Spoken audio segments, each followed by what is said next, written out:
Nou ja, terwyl ons so staan, kom ons sluit die oë. Dankie ons hemelse Vader dat ons as die kinders bymekaar kan wees vanoggend. Dankie dat ons die evangelie, die goeie nuus kan besing en ook werklik in ons harte kan voor die woord staan wat 'n spieël is om ook vanoggend na ons lewe te kyk of ons werklik ons verbly en of daar by ons 'n swaarmoedigheid is. Wil U vir ons geloofsoë vanoggend ook verhelder en ons hoofde ophef, dat ons in die lig van Yeshua se aangesig werklik kan sien, ons het die grootste en die volmaakste rede om vir ewig en ewig te straal van vreugde soos die profete dit besing het, om te huppel soos kalwers. Dankie ons Vader dat U die een is wat ons deur die poorte van geregtigheid nooi, met 'n jubel en 'n gejuig, in die naam van die koning van die konings op ons lippe te neem. Maak oop die poorte, dat die ere koning kan ingaan. U alleen is die koning. Amen. Ek kan die sitplekke inneem baie. Dankie. Ja, dit is 'n fris, vars, nuwe dag, nuwe week, nuwe tema. Daar ons het afgesluit met ons tema in Johannes, 1 Johannes, die sendbrief. Johannes wat 'n baie eenvoudige skryfstyl gehad het, tog is die lering vir die gemeente baie diep en ernstig geweest. Nou, vandag, soos julle gesien het met die voor die swart skyfie, ons gaan begin met Filippense, as dit Vader se wil is, en dan ook al die liedjies wat ons so lekker kon sing oor die blydskap van Jahwe. Ek dink as daar nou een woord is, een tema wat ons maklik en vinnig assosieer met Filippense, die kindertjies van kleins af, Filippense 4:4 sê, verbly jou in Jahwe. Maar daar is baie meer rondom Filippense, en ons wil nie net een tema of 'n spesifieke tema nie. Ons wil eintlik so 'n bietjie kyk na die omstandighede ook. So vandag is 'n inleiding rondom die brief aan die Filippense. Dit was een van die briewe wat Paulus uit die tronk uit geskryf het. En dan, die oomblik as ek dit sê, dan moet ons so 'n bietjie begrip hê, wanneer was Paulus in die tronk? En hoekom was hy in die tronk? En waar was hy in die tronk? En daarvoor gaan ons so 'n bietjie moet saam lees en saam gesels. Nou, voordat kom ons blaai so lank na Handelinge 16 toe, om te kyk waar het hierdie gemeente in Filippense, in Filippi, die plek se naam is Filippi, as julle dalk so 'n bietjie kan moeite doen met 'n kaart, in die ooste van Macedonië, daar by die Griekse eilande, destyds, Macedonië, ons gaan nou so 'n bietjie daaroor gesels, is 'n dorpie gewees, 'n baie interessante plek, en hierso is die eerste, na ons wete, Europese gemeente, eerste gemeente wat in Europa geplant is, deur wat vir ons gedokumenteer is in die Bybel en Handelinge. Kom ons sê net vinnig voor ons kom by die dorpie Filippi. Ek weet nie hoeveel weet julle van Philip van Macedonië af nie. So die 4de eeu voor Yeshua. Philip van Macedonië is Alexander die Grote se pa. Alexander die Grote in Daniël se beeld, kan julle onthou, die Griekse ryk wat by die Perse oorgevat het. Nou, daar was eers 'n klein dorpietjie gewees, die bewoners van 'n Griekse eiland Tafos oorkant het daar kolonie gehad. Daar was baie riviertjies, fonteintjies, en daar was goud gewees. En daar rondom het die plekkie 'n beskawing geword. En Philip van Macedonië het in die hele opkoms van die Griekse ryk, het hy die plekkie verower. Dit was eers Krenidos gewees, plek van Kleinfonteine, en hy het die plek verower, en dit vernoem na sy eie naam, Philip. Dis waar ons dan nou aan Filippi kom. En hy het die goudmyne geweldig uitgebrei, en die goud gebruik om sy leermagte te finansier. Nou, dit klink nou half na nuttelose inligting, maar dit is belangrik, die politiese, ekonomiese opkoms van hierdie dorp, want hy het baie sterk geword, verskriklik sterk, en belangrik, so deur die Griekse ryk, Alexander wat oorgevat het, en hy was dan geplant op die Via Ignata, die hoë weg, wat na die res van in Europa se kant toe ingaan, veral dan nou Rome toe die Romeinse Ryk oorgevat het. Nou die van julle wat al ooit gelees het van Julius Caesar se sluipmoord, toe hy vir Brutus gesê het, toe Brutus, nou Brutus en Caius het opgestaan teen hom, en hulle het toe daarna gevlug, en die bekende, sal ek nou Engels sê, Mark Antony of Afrikaans, Marcus Antonius en Octavia, wat later keizer Augustus geword het by die Philippi, daar by daai dorp, was die belangrikste geveg gewees, en waar Brutus en Cassius hulle dan vernietig is, en die Romeinse Ryk 'n verskriklike draai gevat het. So die dorp het baie bekend geword dan in die Romeinse Ryk, waar Octavius, wat nou keizer Augustus geword het, dan die veldslag oorwin het. Die Romeine het graag toe nou later vir die afgetrede soldate vir hulle plek daar gegee. Dit het 'n hoofsentrum geword van afgetrede Romeinse soldate, burgers met voorregte.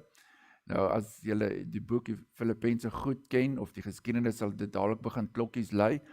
Maar sien dit maar net in jou geestesbeeld, dit is nie 'n klein plattelandse dorpie nie.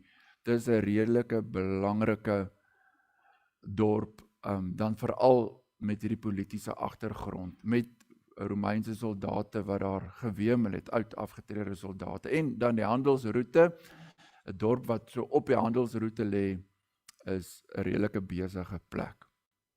Maar wat die Bybel betref, wat ons aandag betref rondom Paulus, maak ons in Handelinge 16 oop, en dit is Paulus se tweede sendingreis. In die eerste sendingreis het hy en Barnabas net in Klein-Asië gedraai, tot daar by Derbe, Lystra, en hulle teruggegaan. En dit was die groot vraagstuk in Handelinge 15, die gemeente wat saamgeroep is in Jerusalem, oor dit wat hulle ervaar het, dat Jahwe 'n deur oopgemaak het vir die 10 stamme, vir die onbesnedenis, om in te kom. En waar Paulus hulle kragtig deur die Heilige Gees kon getuienis gelewer het, die werk wat Jahwe doen. Nou dit is baie belangrik, want wanneer ons na verskillende gemeentes kyk, en ons kan na almal kyk, dan is dit die werk van Jahwe. Dit is die mooi deel wat ons kan sien, hoe Jahwe werk. Dit gee vir ons kragtige bemoediging. Nou, dit was nie met toevallig van 350 jaar terug van Philip van Macedonië, en al die dinge gebeur met 'n doel. Dis Vader Jahwe se soewereine regering. En dit dan alles saam, begin dan Paulus se tweede sendingreis, die keer nie saam met Barnabas nie, maar saam met Silas, en daar's 'n reisgeselskap, baie belangrik. Die skrywer van die boek Handelinge reis saam met hulle. Kan julle onthou wie's dit? Lukas die geneesheer. Dit is goed om op jou sendingreis 'n dokter by jou te hê.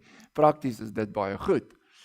En Lukas het 'n baie belangrike rol gespeel in die skryf van Handelinge, want hy was baie plekke eerstehands ooggetuie gewees van wat gebeur het. Maar op Paulus hulle se sendingreis, en dis wat ons nou hier gaan lees, sommer vroeg, hulle het toe nie weer 'n skipie geklim en van die vorige roete gebruik gemaak, waar hulle Antiochië omgevaar het, eiland Cyprus en so op nie. Hulle het direk deur Klein-Asië te voet, oor die berge, eers by die dorpies waar hulle by die vorige sendingreis was, Lystra, Derbe, het hulle omgegaan, want hulle was op die vorige reis daar gewees, om hulle weer te versterk. En daar sien hulle 'n jongman, die jongman Timoteus, en dit is wat ons nou gaan lees. En Timoteus het 'n baie goeie getuienis gehad, alhoewel sy pa Griek was.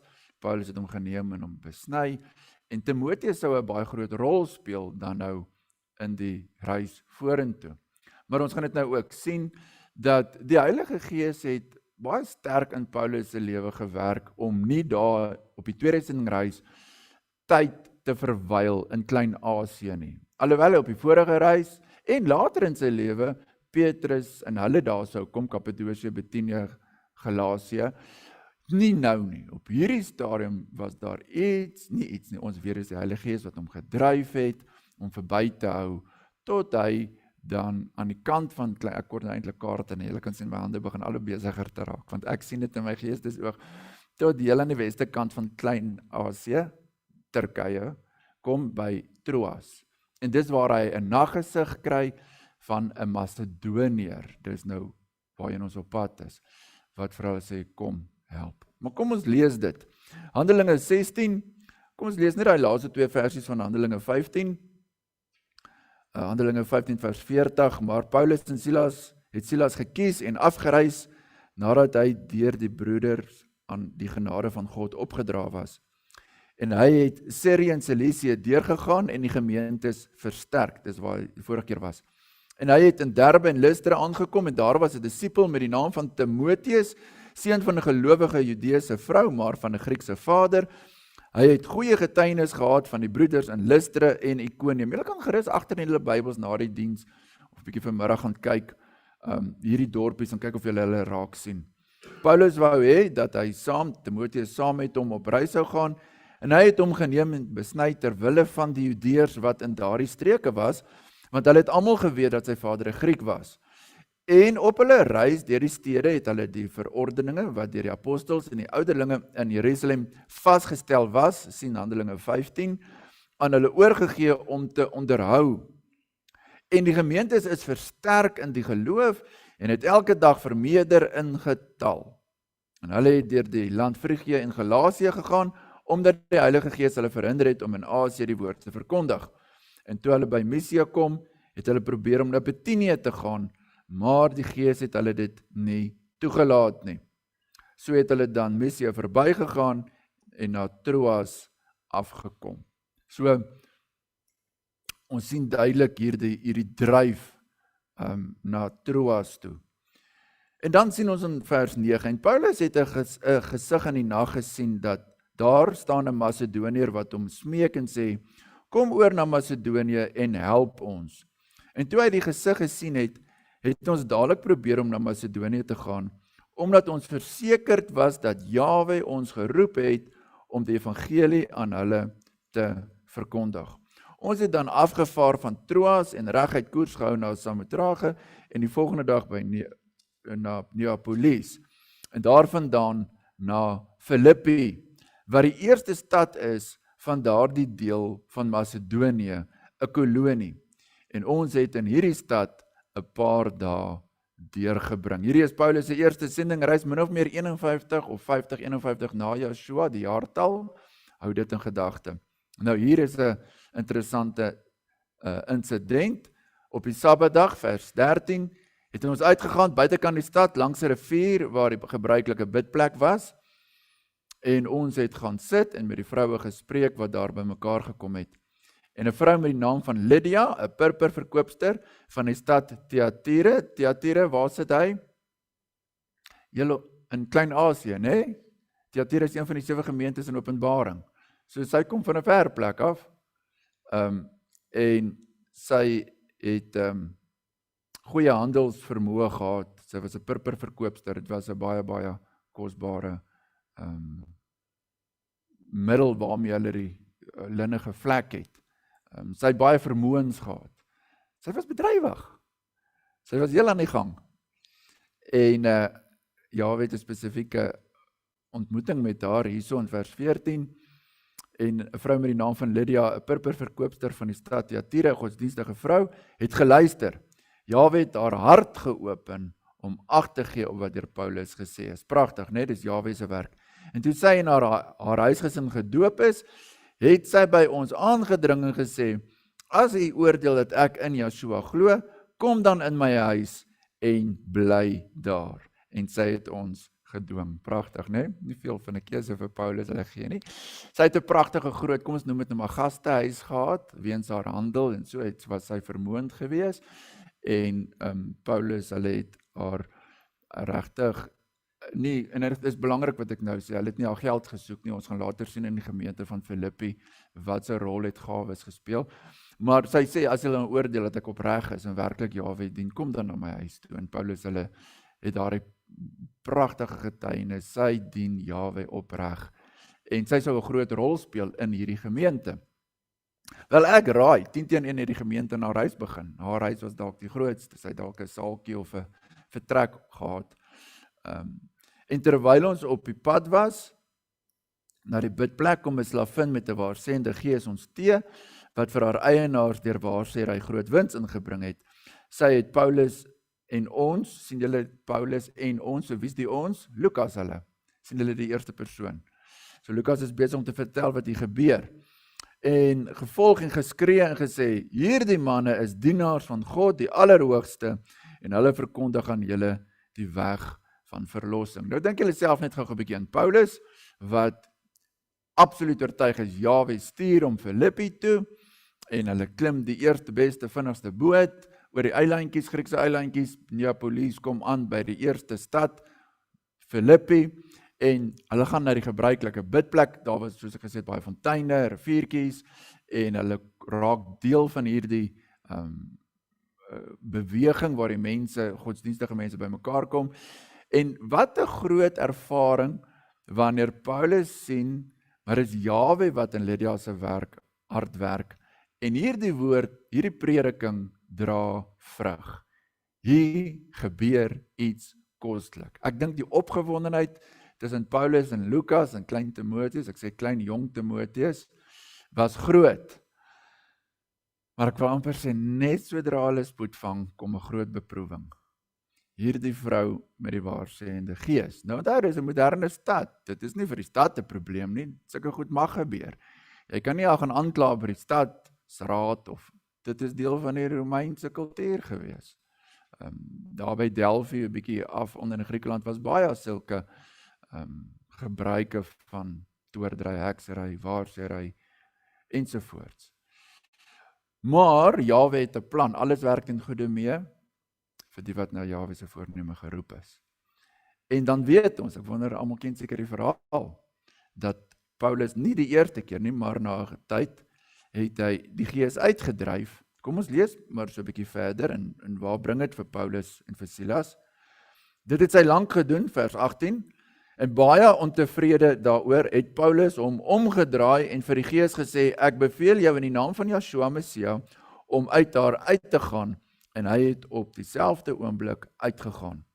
En toe haar eienaars sien dat die hoop van hulle wins weg was, het hulle Paulus en Silas gegryp en hulle na die mark voor die owerheid gesleep, en hulle voor die regters gebring, en gesê, hierdie manne bring ons stad in opskudding omdat hulle Judeërs is, en hulle verkondig sedes wat vir ons nie geoorloof is om aan te neem of na te volg nie, omdat ons Romeine is. En die skare het saam teen hulle opgestaan, en die regters het hulle klere laat afskeer en bevel gegee om hulle met stokke te slaan. En toe hulle baie slae gegee het, het hulle in die gevangenis gewerp, en die tronkbewaarder bevel gegee om hulle sorgvuldig te bewaak. Hy het toe, omdat hy so bevel ontvang het, hulle in die binneste gevangenis gewerp en hulle voete in die blok vasgemaak. 'n baie ongemaklike posisie. En omtrent middernag het Paulus en Silas gebid en lofliedere tot eer van God gesing, en die gevangenis het na hulle geluister. En skielik kom daar 'n groot aardbewing, sodat die fondamente van die gevangenis geskit het, en onmiddellik het al die deure oopgegaan en die boeye van almal het losgeraak. En die tronkbewaarder het wakker geword. En toe hy sien dat die deure van die gevangenis oop was, het hy 'n swaard getrek en wou homself om die lewe bring. Net ter agtergrond, dit was die praktyk dat die lewens aan 'n tronkbewaarder toevertrou was, en as hy nie verslag kan doen nie, dan word sy lewe deur die Romeinse owerheid daarvoor geëis. So hy het geweet wat lê vir hom voor. Dit is die dood. Maar dit was donker, en hy het gedog almal is weg, en hy was onder die indruk in die mening dat die gevangenes ontvlug het. Maar Paulus, vers 28, het met 'n groot stem geroep en gesê, moenie jouself kwaad aandoen nie, want ons is almal hier. En toe hy lig gevra het, spring hy na hom binne en val bewende voor Paulus en Silas neer. En hy het hulle na buite gebring en gesê, menere, wat moet ek doen om gered te word? Die oomblik is geweldig groot, dis middernag. Dis nag. En dis 'n baie indrukwekkende oomblik. Gewoonlik sou mense sê, hier waar dit nou die son lekker skyn en almal gemaklik is, dis waar Jahwe se woord gepredik kan word, en waar mens kan verwag mense is ontspanne, hulle luister. Kyk hoe wonderlik is Jahwe se woord. Daar het Jahwe ontmoeting. En daai man vra na bekering, wat moet ek doen? In die middel van die nag, in daardie oomblik. Paulus, wat gereed is om altyd verantwoording te doen, kla nie eers oor sy wonde en sê vir hom, hoorie, ons kan later praat, help ons eers 'n bietjie nie. Die woord vloei. Toe sê hulle, glo in Yeshua Messia en jy sal gered word, jy en jou huisgesin. En hulle het aan hom die woord van Yeshua verkondig en aan almal wat in sy huis was. En in dieselfde uur van die nag het hy hulle geneem en hulle wonde gewas en hy is onmiddellik gedoop, hy en al sy mense. En hierdie man was deel van die gemeente. Dink nou net, hoe word hierdie gemeente saamgestel? 'n Lydia, 'n tronkbewaarder, en daar's nog 'n hele klomp ander waarby ons later sal kom.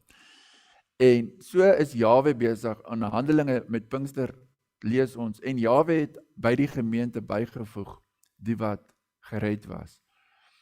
Maar Jahwe se keuse is ver bokant ons weer.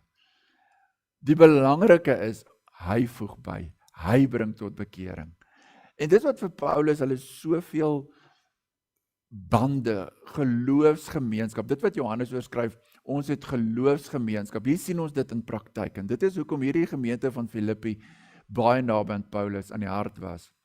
Nou ja, daar ontvang Paulus hulle in die aand versorging, en die huisgesin word gedoop, en wat gebeur die volgende oggend? Onthou, dit was die owerhede, dit was die Romeine, wat hulle onveroordeeld, sonder om hulle verhoor te gee, met stokke geslaan het, want hulle het hulle aangesien as Judeërs. Maar wat weet ons van Paulus? Paulus het Romeinse burgerskap gehad, en hy het dit nie gekoop nie, want jy kon dit koop, hy het dit gehad as gevolg van geboorte, die provinsie waar hy gebore was, Tarsus. En hy het 'n redelike hoë rang, in die, voorregte gehad in die Romeinse wetgewing. Nou ja, dan sien ons in vers 35, en toe dit dag word, stuur die regters, die geregsdienaars en sê, laat daardie manne los. En die tronkbewaarder het hier die woorde aan Paulus oorgebring, die regters het laat weet dat julle losgelaat moet word. Gaan dan nou uit en reis in vrede. Maar Paulus sê vir hulle het ons in openbaar onveroordeeld geslaan, ons wat Romeinse burgers is, en ons in die gevangenis gewerp, en wil hulle ons nou in die geheim uitwerp? Volstrek nie. Laat hulle self kom en ons uitlei. En die geregsdienaars het hierdie woorde aan die regters oorgebring, en die het bang geword, toe hulle hoor dat hulle Romeine was. Daarop het hulle gekom en hulle gesmeek en uitgelei met die versoek om uit die stad te vertrek. En nadat hulle die gevangenis verlaat het, het hulle na die huis van Lydia gegaan, en hulle het die broeders gesien, hulle bemoedig en weggegaan. So daar was klaar broeders by Lydia by die huis, gemeentetjie wat daar tot stand gekom het, en Paulus word dan gevra om Filippi te verlaat. Lukas en Timotheus bly egter agter, en ek wil ook net noem, ek glo dat Paulus hierdie reg gebruik het, sodat die gemeente nie moet beswadder word nie, dat dit gaan oor sy eer wat herstel moet word nie, maar omdat dit gegaan het oor hierdie leer in die evangelie, toe moes die openbaar geweet het, maar Paulus, hulle was nie skuldig nie, hulle moet in ere herstel word, terwille van Lydia, die huis en die gemeente.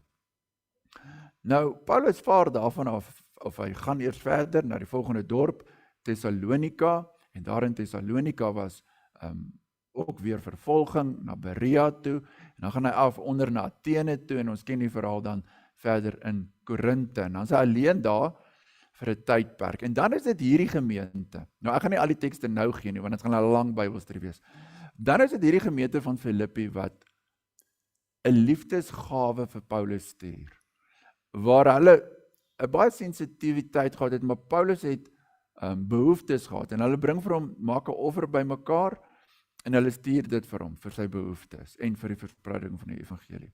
Dit is die tweede sendingreis. Wanneer Paulus terugkeer, en op pad vir die derde sendingreis, is die spanning geweldig hoog tussen Paulus en sy volksgenote. Hy praat baie oor sy broeders, Israeliete, wat vyande geword het van Yeshua, wat terug wil keer na die wet. Die hele konflik met Galasiërs het ontplof, waar Paulus in die brief skryf, Galasiërs, wie het julle getoor, julle wat begin het in die gees en terug is in die vlees. So die spanning het geweldig begin opbou teen die verkondigers van die evangelie, spesifiek dan Paulus, en Paulus is vals beskuldig van 'n klomp goed. En om sy eie volksgenote werklik waar te wys, dat hy nie 'n verraaier is en alles wat hulle van hom sê nie, het hy onder andere baie hard geywer om vir die gemeente in Jerusalem, die sentrum, die eerste gemeente, daardie gemeente het oor die laaste 10 jaar baie verarm, verskriklik. En Paulus het hierdie, kom ons noem dit nou maar in ons taal 'n projek, om op sy 3de sendingreis by gemeentes gawes in te samel vir Jerusalem. Maar hy gaan spesifiek nie na Filippi toe nie, want hy wil nie hulle goedheid misbruik nie. Hulle hoor in elk geval daarvan. En hulle maak 'n gawe by mekaar wat vir hom stom skaam laat kry. Ons sal later, as ons by die tema kom, sal ek julle mooi gaan wys in Korintiërs, aan die brief 2 Korintiërs, hoe hy van Filippi se gawe praat. So daar is iets besonder rondom hierdie gemeente in Filippi, wat verantwoordelikheid en verantwoordbaarheid betref. En hulle was kostelik. Dit dan daar gelaat. Paulus keer terug van sy 3de sendingreis met hierdie groot gawe aan die gemeente in Jerusalem, en ongeag dit word nog steeds deur sy eie volksgenote beskuldig, gevange geneem, en hulle probeer hom dood te maak. Soveel so, ons ken die verhaal aan die einde van die handeling, dat Paulus hom op die keiser moet beroep, en hy word Rome toegestuur, min of meer die jaartal 59, 60 na Messias. So daar is min of meer 10 jaar, wat nou verloop het van Handelinge 16, waar die gemeente in Filippi begin het. In 10 jaar gebeur daar baie dinge, die gemeente het al baie dinge beleef. En dan wanneer Paulus Rome toe, want het op die keiser beroep, toegestuur word, dan is hy in die gevangenis. En is daar binne in die gevangenis, wat ons dan briewe soos Filippense, Efesiërs, kry ook die brief van die slaaf wat weggeloop het, Onesimus, wat hy aan Filemon skryf. Nou, Paulus het nie vir Filippense dadelik gesê, hoor, ek is in die tronk, kom besoek my of help my nie. Maar hulle het daarvan te hore gekom. En weer eens, het hulle so groot gawe by mekaar gemaak, en hulle stuur dit toe saam met 'n spesifieke persoon, Epaphroditus, om vir Paulus in die gevangenis te gee. Hy was so min of meer al 'n jaar in die gevangenis. En Epaphroditus word ongelukkig langs die pad baie siek. Soveel so dat hy nie eintlik kon verder gaan nie. Dit was 'n baie ernstige siekte. Maar saam met Epaphroditus was daar ook paar hartseer dinge. Daar het 'n klomp goed in die gemeente van Filippense gebeur, wat baie spanning veroorsaak het. Daar spanning van buite af, die wêreld gebeure, maar daar was ook spanning van binne af gewees. Daar was 'n paar tannies wat nie meer lekker saamgewerk het nie. Daar was bietjie gevoelens. En ons glimlag nou, maar ons kan met dit assosieer, dit is so maklik, dat die een die ander een se rol probeer oorvat, en daar is spanning, en daar is leierskap uitdaging, en môre oor môre dan knor ons vir mekaar. En dis wat begin gebeur het in die Filippense se gemeente. Daar was nie meer eensgesindheid nie. En dit is moeilik dan, want dan kan jy ook nie meer regtig 'n rol speel nie. En hulle het net een ding gehoop, en dit is Paulus of Timoteus moet kom en kom red wat te redde is. En hulle stuur dan saam met Epaphroditus die versoek dat Paulus en Timoteus moet stuur. En die mense se harte het aardse dinge, sorge van die lewe, die omstandighede, brandstofpryse, het hulle aandag begin aftrek, en daar is regtig weer pastorale hulp nodig. Nou as ek dit goed noem, dan kan julle verstaan hoekom ons by Filippense gaan uitkom, want Vader skenk vir Epaphroditus genade, groot genade, en te midde van sy siekte beer hy homself voort, van Filippi tot by Rome, gaan kyk op 'n kaart, is nie 50 kilos nie, dit is ver. Ek kan nou net my kop uit onthou nie, ek sal volgende keer vir julle sê, maar hulle het ook nie met jets gevlieg nie, dit was 'n vermoeiende reis. En Epafroditus kom by Paulus uit, hy gee die gawe, Paulus verbly hom verskriklik daaroor. Epafroditus sê, hoe gaan dit in Filippi? Kan ek maar sê, Paulus lê nagte wakker daaroor. En hy wortel met die versoek oor Timoteus, want Timoteus help hom daar in Rome, waar hy in die gevangenis is. En dan skryf Paulus die brief aan die Filippense. En met hierdie agtergrond gaan ons dan na die brief van Filippense, wat net 4 hoofstukke is. Kom ons blaai na Filippense. As dit Vader se wil is, wil ons dan hierdie reeks begin met 'n paar temas. Nou ek wil vandag net 7 hoofopskrifte, 7 indelings doen. Hierdie 4 hoofstukke, die 3 van die hoofstukke in 2 deel, en in hoofstuk 3 los ons net so. Net 7 hoofopskrifte, net so ietsie kleins, 'n opmerking met 'n versie, laat ons ook as gemeente 'n opgewondenheid het om in 'n verwagting dat Vader Jahwe ook met ons 2026 deur hierdie brief wat 2000 jaar terug geskryf is, ook vir ons sy beginsels, die werking van die Heilige Gees, die beloftes van die evangelie met ons sal deel. Die eerste indeling van Filippense 1, ons gaan hom in 2 deel, gaan ons, en ek gebruik elke keer die woord die, want of dit nou Paulus is, en of ons gaan teruggaan na Joshua se voorbeeld, en of ons dit nou gaan prakties op onsself van toepassing maak, ons praat van die blymoedige diensknegt. Die blymoedige diensknegt, dit is vers 1 tot 11, ek sal dit elke keer weer herhaal as ons die boodskappe bring, en die rede hoekom ons eerstens oor die blymoedige diensknegt gaan praat, as julle saam met my kyk in Filippense 1, bo en behalwe dat hy in vers 1 sê, Paulus en Timoteus, want Timoteus is by hom in Rome, diensknegte van Yeshua Messia, maar hierdie diensbaarheid, hoe kan jy 'n diensknegt wees as jy in die tronk is? Wel, nog steeds, sy skrywery, sy gebede, en ons sien spesifiek dan in vers 3, ek dank my God elke maal as ek aan julle dink, en ek bid altyd in al my gebede vir julle almal met blydskap. So ons eerste deel wat ons gaan hanteer, die vir jou volgende keer, nie volgende naweek nie, dan is ons by die kamp, maar die naweek daarna, is die blymoedige diensknegt. Elke keer as Paulus vir hulle bid, dan is dit met blydskap.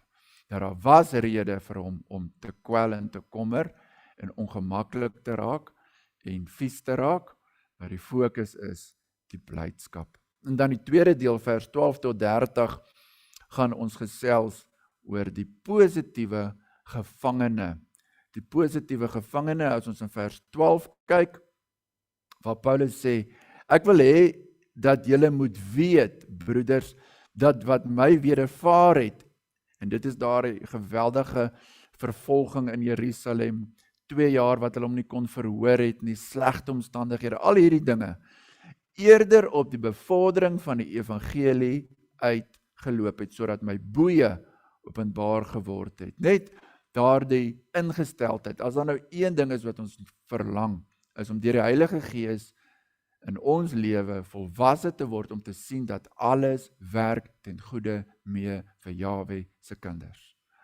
Dit is bonatuurlik, dat Paulus as gevangene hierdie positiewe, en dit is nie 'n algemene optimiste nie, dit is 'n Heilige Gees insig om te sien, dit wat al die haat, al die valse beskuldigings, selfs my boeye, loop uit tot bevordering van die evangelie. Dis tot eer van Jahwe. En dan spesifiek hoe Paulus dan kan, en ek wil dit baie duidelik sê, dit is nie die algemene blydskap nie, dis in die gesig van die dood, kan Paulus nog steeds sê, Filippense 1 vers 21, want vir my is die lewe Messia en die sterwe wins. Dis perspektief. Dit is wat ons as gemeente verlang, en ek sien baie uit na daardie deel, die positiewe gevangene. Nie Nie Paulus in sy aftreehuis en geniet sy kleinkinders en skatte en al ons drome wat ons graag wil hê. Nee, hy's in 'n koue omstandigheid geskei van die gemeentes in 'n gevangenis en dan kom hierdie kragtige belydenis. Die derde deel, as dit Vader se wil is, in hoofstuk 2, ons gaan hoofstuk 2 ook in 2 dele opdeel. Vers 1 tot 18 gaan ons die nederige kruisdraer, die kruis van Yeshua, die nederige kruisdraer. Julle sal Filippense 2 onthou van die gesindheid van Yeshua om die troon wat hy verlaat het, mens kom word, het homself ontledig, gestalte van 'n diensknegt. So daar gaan ons gesels oor die nederige kruisdraer. En dan die 4de deel van ons reeks kry ons dan in Filippense 2 vanaf vers 19 tot 30. En dit is waar ons bietjie oor Paulus se administrasie tussen die gemeente gaan praat, die deurdagte administrateur. As julle net saam met vers 19 gou kyk, Filippense 2 vers 19, Paulus sê, en ek hoop in Yeshua om Timoteus gou na julle te stuur, en dan is daar die rede, sodat ek ook welgemoed kan wees, as ek julle omstandighede te wete gekom het. Daar gaan in vers 25, maar ek het dit noodsaaklik geag om Epaphroditus, my broeder en medewerker en medestryder, julle afgevaardigde en bedienaar van my behoefte na julle te stuur. So Paulus, dit wat hy hanteer, sy besluitneming prakties in die gemeente, die redes daarvoor gaan ons in daardie deel hanteer. Daar is ook 'n baie pragtige praktiese komponent aan gemeente wees. Ons kom nie maar net Sondag wanneer ons wil, hoe ons wil en hoop as 'n diens en kyk maar op die kalender. Nee, dis 'n liggaam, daar's orde, daar's verantwoordelikhede. Dis altyd so lekker om net rond te kyk en te sien wie doen wat, wie help waar, wie ondersteun waar, geestelik en fisies. En daai klank kry ons weer dan bietjie hier in hierdie gedeelte. Ons 5de aflewering van die reeks gaan hoofstuk 3 wees. Ons gaan hoofstuk 3 nie opdeel, ons gaan die hele hoofstuk 3 net so hanteer, en dit is 'n hoofstuk met ongelooflike dryf en dinamika, die onkeerbare idealis, Paulus se ideaal, woorde soos jaag, gryp, ryk, strek, vergeet wat agter is, strek na vorentoe. As jy in jou lewe 'n stryd het teen passiwiteit, moedeloosheid, voete sleep, luiheid, onbetrokkenheid, jy het nie 'n doel in die lewe nie, jy weet nie wat is jou doel in die lewe, gaan ons spesiaal by daai hoofstuk vertrou dat Vader Jahwe vir ons help om uit sy woord uit, iemand wat in die gevangenskap sit, sê nou hoor, jy sê baie keer, man is afgekap, ek kan niks doen nie. Hy was in gevangenskap en nog steeds het hy 'n doel om voor te lewe. En Paulus sê vers 14, Filippense 3 vers 14, maar een ding, ek vergeet die dinge wat agter is en ek strek my uit na wat voor is en ek jaag na die doel om die prys te verkry van die hoë roeping van God in Messia Yeshua. En daar rondom die hele hoofstuk gaan oor hierdie doel, waar Paulus dan in vers 20 sê, ons het 'n burgerskap. Ja, ons het nou 'n vernederde liggaam, maar ons bly nie afkyk, ons kyk op. Daar is 'n doel. So dit is ons 5de deel. Die 6de deel, as dit Vader se wil is, vir hoofstuk 4, waar ons so 'n bietjie oor die takvolle herder, dis waar hy die gemeente se dames bietjie aanspreek, nie almal nie. Dis Euodia, die verskriklike Griekse naam in Sintige, en waar Paulus dan so 'n bietjie oor die gemeente, waar daar bekommernis is, daar's vrees, waar gaan ons sorge van die lewe, waar Paulus dan spesiaal hulle denke aanspreek, om te sê, nie net verbly jou in Jahwe, net sommer algemene generiese blydskap nie, maar bedink wat waar is, wat edel is, wat regverdig is, wat rein is, wat lieflik is, wat loflik is, en die God van vrede sal julle hart en sinne bewaar. Die vrede van God, wat alle verstand te bowe gaan. Want jy werk hierdie ding so uit met jou verstand, en jou sintuie, en jy hoor dit, en jy sien dat, en jy voel dit, waar jy werklik 'n strategie het om jou in Jahwe te verbly. Verbly julle in Jahwe, ek herhaal, verbly julle. Dit is dan die voorlaaste deel, die herder, daar die herderlike opdragte, en dan die laaste ene, waar in hoofstuk 4, ons deel hom op van vers 10 tot 23, waar Paulus dan skryf oor die offers wat hy ontvang het, dan gaan ons gesels oor die dankbare ontvanger, hoe Paulus die geskenke ontvang. Kom ons lees net vers 10, Filippense 4 vers 10, ek het my grootliks verbly in Yeshua, dat julle nou eintlik weer opgeleef het en aan my belange te dink, waarin julle ook gedink het, maar julle het die geleentheid nie gehad nie, waar hy dit ontvang. En waarheen gaan hierdie gawes? Hoekom verbly Paulus hom? Ons sien dit in vers 18. Maar ek het alles ontvang en ek het oorvloed, ek het dit volop nou dat ek van Epaphroditus ontvang het. Julle sal onthou ek het gesê Epaphroditus het dit gebring. Wat deur julle gestuur is, 'n lieflike geur, 'n welgevalle offer, welbehaaglik by God. En my God sal elke behoefte van julle vervul, na die rykdom en heerlikheid deur Messia Yeshua. Dit is 'n baie kosbare onderwerp. En ek bid, en ek wil hê julle moet saam bid, dat Vader Jahwe vir ons as gemeente spesifiek ook, en jy het nodig om al deur te gaan, om by hierdie punt te kom, waar almal het vooruitsigte dat dit swaarder met die ekonomie gaan. Almal het vooruitsigte dat die kospryse gaan opgaan. Almal wonder, hoe gaan ons? En hier het ons 'n gemeente wat baie swaar gekry het, en hulle prioriteite was reg, hulle geloof was reg, hulle verstaan van gawes was reg, want Paulus sê, ja, ek het dit volop, en dis waar die bekende teks gaan inkom, ek is tot alles in staat, deur Yeshua Messia wat met die krag gee, ek het geleer om vergenoeg te wees met min en met baie. Maar die groter prentjie is belangrik, wat Paulus sê, hierdie gawe is 'n geur, is 'n offer aan Jahwe. Ons doen dit nie vir onsself nie. Ons doen dit nie om gesien te word deur mense nie. Ons as gemeente het 'n rol. Die Filippense het Jahwe bymekaar gesit, of jy nou uit die tronkbewaarder was, of Lydia, of wie ook al. Die hele samestelling vir die gemeente was om saam 'n lieflike geur vir Jahwe te wees. En dit is welbehaaglik by Jahwe. En die realiteit is net, my God sal elke behoefte van julle vervul. Ons dien nie 'n arm God wat ons probeer beïndruk of manipuleer. Dit is glad nie waar dit gaan nie.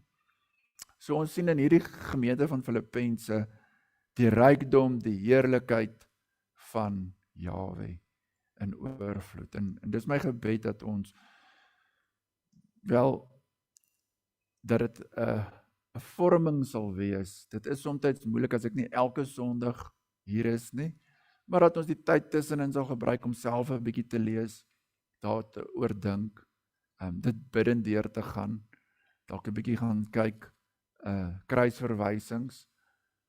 Maar ons tema oor hoofs gaan wees, die vorige tema was in Johannes, beleef julle geloofsekerheid. Onthou julle, beleef julle geloofsekerheid. En nou, met Filippense skryf ons bo aan, verbly julle in julle geloofsekerheid. Geloofsekerheid bring ook blydskap. En dis daardie spesifieke, deur die Heilige Gees in Yeshua, sekerheid, wat die blydskap bring vir die regte, as ek dit vinnig net weer kan noem, diensbaarheid, hoofstuk 1, die dienst, blymoedige dienskneg, die positiewe gevangene, die nederige kruisdraer, die deurdagte administrateur, die onkeerbare idealis, die taktvolle herder en die dankbare ontvanger.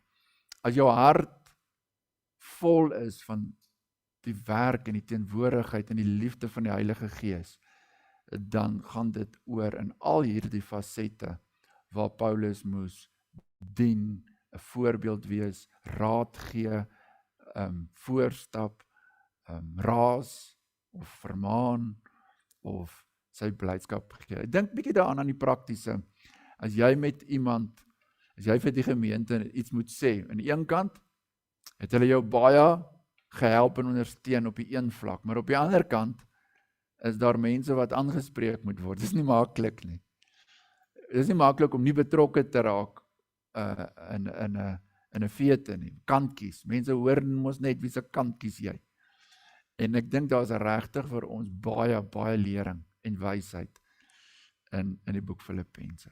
Ek hoop elkeen van julle het so ietsie, dalk was dit nou meer net 'n inleiding vir oggend, daar's nie net een spesifieke tema nie, maar wat ons wel om dit saam te vat en af te sluit, wat ons wel van die gemeente van Filippi kan sien, is Jaweh het selfs in die geskiedenis, selfs met goud, wat hy daar geplaas het, met die skepping of waar ook al, die polities-ekonomiese faktore, om hierdie dorpie van Filippi daar te bring, sodat min of meer in jaar 50 na Messia, Paulus daartoe kon gaan, nadat hy gesig gehad het van 'n Macedoniër, kom, help ons, en hy duidelik geweet het, dit is Jaweh se wil. Ongeag die teestand, ongeag die toekoms 10 jaar later, het hy die vertroue, en ek wil net afsluit met hierdie vers, ek dink almal ken hom, Filippense 1 vers 6, omdat ek juist hierop vertrou, dat hy wat 'n goeie werk in julle begin het, dit sal voleindig, tot op die dag van Yeshua Messia. En dit is vir my ook, as ek na julle kyk, en ons bid vir mekaar, dan vertrou ons, Jaweh het 'n goeie werk in julle lewe begin. En dis belangrik dat ons daai werk van Jaweh vir mekaar sal toebid, mekaar so sal hanteer, na mekaar se lewens kyk en sê, Jaweh werk en niemand keer nie. En dit was een van die groot lesse wat Paulus geleer het en vir die gemeentes geleer het. Ons is in Jaweh se hande. Hy hou die toekoms, maar is in sy koninkryk belangrik dat, hoeveel beloftes daar ook al mag wees, in Yeshua, deur die gemeente, tot lof van Jaweh, is dit ja en amen. Kom ons staan en bid ons saam.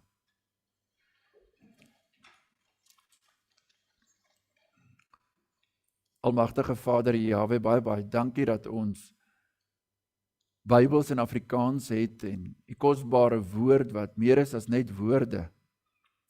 Dat die woord wat Yeshua spreek en wat hy vir die apostels toevertrou het, gees en lewe is. En dit is ons gebed dat ons as gemeente ook, as ons begin met hierdie reeks oor Filippense, dat ons sal hoor wat u gees vir die gemeente wil sê. Dankie vir die wonderwerk dat ons dit het en dat ons dit ook in ons harte kan glo en kan sien hoe u met ons elkeen 'n pad stap.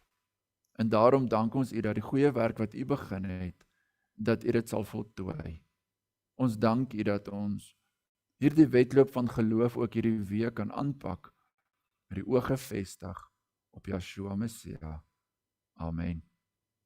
Terwyl ons net so staan, kom ons hef die hande op. Jaweh sal ons seën en ons behoed. Jaweh sal sy aangesig oor ons laat skyn en ons genadig wees. Jaweh sal sy aangesig oor ons verhef en aan ons sy vrede gee in Yeshua deur die krag van die Heilige Gees. Amen.